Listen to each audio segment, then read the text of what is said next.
প্রিয় দর্শক, আসসালামু আলাইকুম। বিএফডিসিতে উদ্বোধন করা হলো চমৎকার দৃষ্টিনন্দন একটি মসজিদ।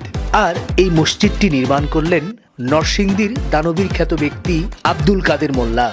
বাংলাদেশ ফিল্ম ডেভেলপমেন্ট কর্পোরেশন বা বিএফডিসিতে এই মসজিদটি উদ্বোধনের পর চলচ্চিত্র শিল্পী, পরিচালক, প্রযোজক একত্রিত হয়ে এবং আব্দুল কাদের মোল্লা সহ মসজিদ প্রাঙ্গণে একটি বৃক্ষরোপণ করা হয়।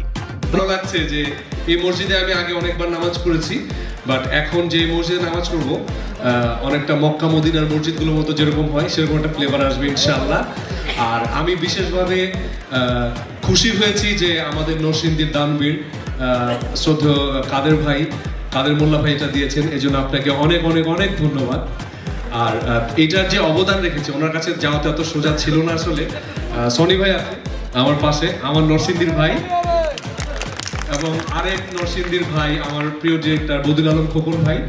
সো এই মসজিদটা যতদিন থাকবে ততদিন কাদের মোল্লা সাহেবের নাম উচ্চারিত হবে। থ্যাংক ইউ সো মাচ, আপনাকে অনেক ধন্যবাদ।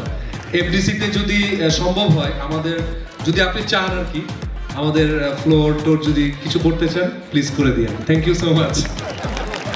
আসার পর থেকে আমি মনে মনে প্রতিজ্ঞা করেছিলাম যে আমি মাগরিবের নামাজও আদায় করেছিলাম এখানে। সম্ভবত আমি আল্লাহর দরবারে সেই দিনই এই জরাজীর্ণ মসজিদে বসে আল্লাহর কাছে প্রার্থনা করছি, জীবনে যত ভালো কাজ তুমি আমার মাধ্যমে করিয়েছ, এই বিএফডিসির মসজিদ যদি আমার হাত দিয়ে তুমি করার তৌফিক দান করো, আমি তোমার কাছে সবচেয়ে